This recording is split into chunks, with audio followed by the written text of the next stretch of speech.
You have life, you have breath in your lungs.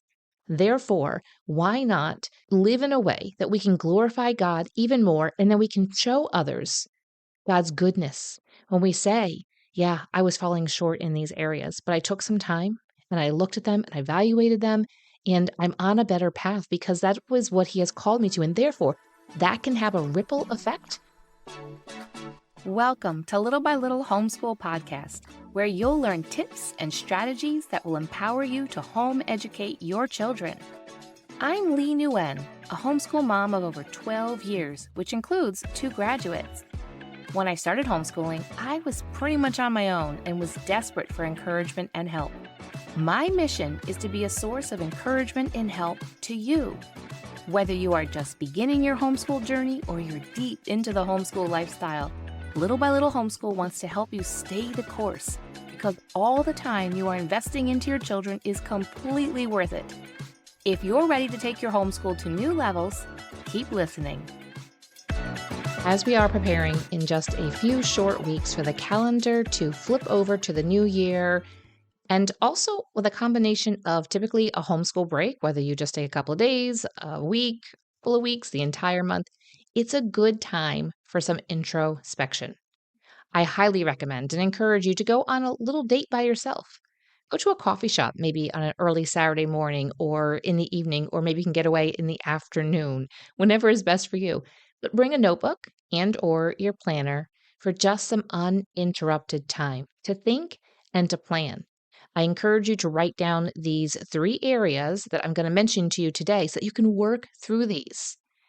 The goal is not to add to your plate, to add to your to-do list, to overwhelm you or stress you out. The goal is for you to take some time and to look and to be really honest with yourself and say, there's some areas I need to work on. We cannot take a different course, a different road, a different path. We cannot make changes without acknowledging first where we are at and then putting a plan into place in order to accomplish and reach those goals. These 3 things that I'm going to talk to you today are at the top of my list to evaluate this year. So I am doing this right alongside you. And my goal is to make plans and to create habits and to create rhythms into my life so that these 3 areas, I can do better in them. And I can't do better if I don't acknowledge where I have fallen short, and then I can put a plan into place. And of course, it's not always going to be perfect. But when there is a plan, when there are some habits around it, when we have a routine, we're able then to see success in these areas because they can really hold us down and make us feel bad about ourselves. And I'm not trying to make you feel bad about yourself at all. It's just that as a Christian, as a believer, we should be looking to, there's a balance there. Let's just say there's a balance in that we don't have to do better, but we can. We have this chance. We have this opportunity right now. You have life. You have breath in your lungs. Therefore, why not live in a way that we can glorify God even more and then we can show others God's goodness when we say, yeah, I was falling short in these areas, but I took some time and I looked at them and I evaluated them and I'm on a better path because that was what He has called me to. And therefore, that can have a ripple effect to your husband, to your children, to your friends, to your family, to your neighbors, to the other homeschool moms that you interact with. That is the goal. So let's get started on the 3 different areas that I think you should take some time to evaluate. Again, you're going to go to a coffee shop, maybe go to the library. If maybe you live in a place that's a little bit warmer, you can get outside and do it. I highly recommend you do that too. Or maybe everybody's out of the house. All the kids are at grandma and grandpa's house and you have some time to cozy up at home. I find for myself, it is better and easier for me to get out of the house to do this. Otherwise, if I am home, I will think of the chores. I will start doing the laundry. I will start dusting. I will start cleaning. I will, or maybe take a nap and not actually get to it. That's why even for myself, even with older children, I can find the time in my day or someplace in my home alone where they won't bother me, but I won't do it. I will do it though if I put it on my calendar and I talk to my husband and I head out somewhere. These are in no particular order. So I encourage you to write this down and then take some time to go over it. Number 1 here. Again, no particular order doesn't mean number 1 because it's the first one. It just is, it's number 1 because it is the first one, not that it's the top one. but evaluate how you spend your time. Do you spend your time on good things or do you spend your time wasting it? Now, resting is different. We're going to get into that in a little bit. Spoiler alert. So, this is not talking about resting, taking some time to rest. Maybe it is just normal resting. Maybe you're going through some health challenges, and so you need a little bit more rest. That is not wasting time. Think about the ways you waste your time. Let's all put a hand up for how much time we might waste on our phone, whether it is social media apps or we are using different apps to be able to communicate. Maybe you're on Marco Polo way too much and having tons of conversations when there are some things right in front of you that need to be done. So, good things. That doesn't mean that communicating with others is a bad thing, but it can start to blur that line where, yes, I mean, I'm on social media, I'm on Instagram, I share things in order to inspire and encourage you, but I don't want you to spend tons of time on there. Sure, I want you to follow me. There's that delicate balance of following somebody and being like, oh, inspired and encouraged, and then move on, turn it off, and actually go and do things. So, taking some time to really honestly look at how you are spending your time. This is an area that I need to work on. How many times do you pick up your phone and just instantly go to Facebook or Instagram or whatever social media you prefer, or a game or whatever it is? How many times is that just like an instant reflex to go and do that? If there's any bit of downtime, you just reach for your phone and you look for it to kind of fill you up, to numb you a little bit, to maybe give you that dopamine hit. It could be other things that you're spending your time on that actually are not very good. And you get to define good, although that's within the parameters of what the Bible says, what God's word says. So for one person, something might be fine and good for them to do, but maybe not for you. And so there is that line, that blurred kind of line. And I'm not talking about anything that's bad or anything like that. It's just maybe for somebody they do spend more time on social media because that is where they are able to produce an income for their family, and they're very strategic about the time that they spend and they are using it as a way to glorify God, but you're maybe just consuming on social media. And so that's not necessarily a bad thing. It's good up to a point, and then it can become a bit of a habit, a bit of a problem, right? And we become addicted to these things. So how do you spend your time? It doesn't even matter that it's necessarily on your phone. I just feel like this is a really big thing. Do you watch too many movies? Do you read books that would not glorify God or do not glorify God? So really evaluating, how do you spend your time? We all only have 24 hours in a day. I know that's such a cliche thing to say, but how are you spending that time? Maybe you need to sit down and track how you are spending that time overall. And maybe you're doing things when you actually should be homeschooling your kids, or you're doing other things when you should actually be cleaning up your home and providing a place that is fairly neat. Of course, it doesn't have to be pristine, but not having, I mean, if your house is trashed, that's where you should spend some time on, right? Get off of social media and get off of doing other things. Maybe you're avoiding doing things at home by running out and doing other things and saying, oh, this is a good thing that I'm doing this, but you're neglecting things at home. So, number one is to evaluate how you spend your time. Number two, evaluate how you are taking care of your body. This can include things like food, movement, and sleep. I did an episode, it's actually episode 242. I will link it in the show notes, where I talked about my adjustment to this is a little over a year ago, and how I learned how to take off some extra weight that I had on me in a healthy way, and how I learned to balance my nutrition and that with my movement. And so I encourage you to go ahead and listen to that, because I know that this time of the year is a time that a lot of people are saying, oh, I promise you that you can lose 20 pounds in X amount of time. And there's going to be a lot of promises out there. And I'm not saying that some of those do not work, but evaluate if that is something that you should do or not. But anyway, evaluate how you take care of your body. What kind of food are you eating? Are you eating food that is nutritious, that is giving you life, that is giving you energy? Are you eating enough food? I feel like there is definitely a shift, and I'm seeing more and more women realizing, wow, I have been actually almost semi starving myself by not eating enough, even though we're told that 1,200 calories is enough. It is not enough. It is not enough for especially this season of life. that you are in, busy with your kids. It's balancing that, though, with eating nutritious food that is going to help you reach your macros and your micros, but your macronutrition, that kind of stuff, but also balancing that with your movement. If we can end up, if you're saying, oh, 1,200 calories is not enough calories, and you suddenly jump to a 3,000 calorie diet, you are going to find that you're putting on some weight, and maybe you do need to put on a little bit of weight. I look back and I'm like, wow, I really need a little bit more meat on my bones. But just looking at your food, what kind of food are you eating? Are you eating whole, nutritious food that is filling you up and giving you energy? And are you eating enough of it? How about movement? Are you getting up and moving around? And that could include something like walking.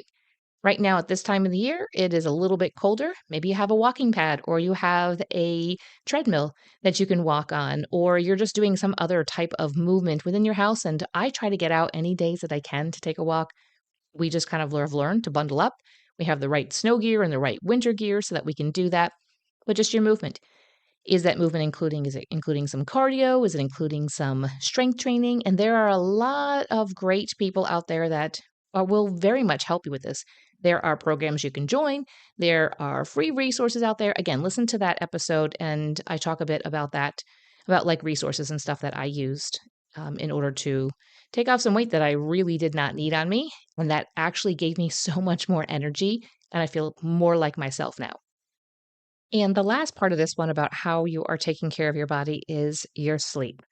You cannot burn the candle at both ends and expect to be firing on all cylinders during the day. I've tried it. I've tried to stay up late and then getting up early, or staying up late and barely making it out of the bed because my kids won't let me sleep in because they're young and they are up bright and early and I have responsibilities to do. Are you getting enough sleep? Getting enough sleep for me means that I have to get to bed earlier. Now, I know now at this time of the year, it's darker earlier, so I feel like that makes it a little bit easier. It's harder in the summertime. But right now, in the winter, as we are moving into the new year and you're evaluating these things, it's a little bit easier to do that. However, it takes discipline and it takes intentionality to say, I would like to be in bed by this certain time. And then counting back, reverse engineering. What do I need to do in order to be in bed at this time? What needs to happen before that? And what needs to happen before that? And what needs to happen before that? When you get enough sleep, I can promise you that you're going to see yourself with more energy. And especially if you're doing any type of workouts, you're going to start to see that that sleep is the time that your body can build the muscle. And you're going to start to see a lot of differences. And your kids are getting sleep. And I know that that probably is a priority for you, but sleep has to be a priority for you, for yourself as well. Okay. So, 3 areas of taking care of your body: your food, your movement, and your sleep. Now, let's go on to the third area. The third thing I want you to sit down and evaluate before we hit the new year here. And that is to evaluate your actions about motherhood and homeschool. You're like, what does that mean? Well, how do we get to our actions? We're going to back up this a little bit. Your perspective is going to lead to your attitude, which is going to lead to your actions about motherhood and homeschool. If you are down in the dumps about your ability to be a mother and how you are parenting your children, if you are feeling negative about your homeschool, it doesn't have to do just with those actions. It goes back to your attitude. How are you thinking about those things, about your motherhood and about your homeschool? And not just what's in the forefront. Really sit down and be honest with yourself, because inside you really do know what your attitude is about your motherhood and your homeschool. Then go take that back one more step. What is your perspective? How do you look at what you are doing right now? Maybe this has to do with the number one thing to evaluate and how you spend your time. Maybe you're not spending your time well enough, or you're not spending enough time on your homeschool and your motherhood and being intentional. Therefore, it's going to lead to actions that are not going to be pouring into it. It could lead to a lack of actions. It could lead to apathy about it. And go all the way back and say, what is my perspective? What does God say about motherhood and about my attitude about it? Therefore, that will then lead to my actions. If you're short on your temper, you are short on patience, you are lashing out, maybe you're a little irrational, negative, depressed, go back and look. What is my attitude about this? What is my perspective? I was recently reading through the book of Colossians, and I feel like this is a really good time to do that. So just today, I was reading through Colossians 3. And so I encourage you to go and read Colossians 3 after this episode is over and look at what is my perspective? Do I think that what I am doing is worthy of my time? Do I think that cleaning up the spilled milk yet again is that worthy of my time? Am I just angry about it? Am I just bitter about this season of life that I am in? I felt that way too when my kids were younger. And I feel like it's so easy because our worlds, we'll say, can get very small. And it's just the same stuff day in and day out. We get up, they might be have you up half the night. We all kind of get up bleary eyed, and it's just the same things. Quite a few children, maybe, that you have that are very needy, and they all have needs at this very time. I know it's a hard season, but what do you do with that perspective? And you need to say to yourself, okay, what is my perspective? What am I looking at here? I want to encourage you to read Colossians 3. I mean, there's a lot of great passages, but maybe that might I feel like today was the day that I needed to read that before recording this. And then think, what is my attitude? Who am I serving? Yes, I'm serving my children yet again today, but do your service unto the Lord. When we continue to say that to ourselves, I am doing this for God. I am doing this to serve Jesus because this is where he has called me right now. Your attitude will begin to change. For me personally, as I began to see it more and more like this, my motherhood began to soften. I wasn't as hard. I wasn't as strict. I didn't hold such things in such black and white terms and was not so negative about things. And I began to soften and I began to say, I am doing this for the Lord. Whether my children see it, know it, acknowledge it, it does not matter. I am doing it for him. I'm going to glorify God. This is where he has me right now. And so if you are seeing that your actions are not aligning with how you know you should be right now in your motherhood and homeschool, go back and look at your attitude and then look at your perspective. Sit down, journal this when you go on your little coffee house date, okay? Even if you don't drink coffee, get some hot cocoa or some tea or just sit in the corner. They don't mind if you come and sit there. It's okay. If you are feeling like you need to get things back on track, even on a track, if you have not had a track before, whether it has to do with your home and managing all the chores and all the to-do list, everything that needs to happen in your home, or if it has to do with your homeschool, just not having a clear path. I want to encourage you to go over and look at the Tidy Home. For those of you that are looking and saying, hey, I need some clear definitions on how to run and manage my home and to get all of the chores and all the cleaning that needs to be done every day, every week, every month, every year, then I want you to go take a look at the Tidy Home.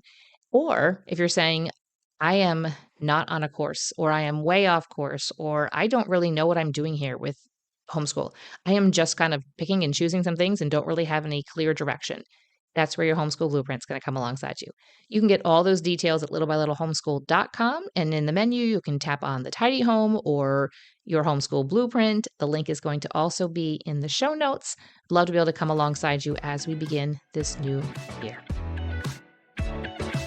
Thank you for listening, friend. I'd love to connect with you more. You can find social media links in the show notes and share this episode with a friend who could use a boost to her homeschool. See you back here real soon.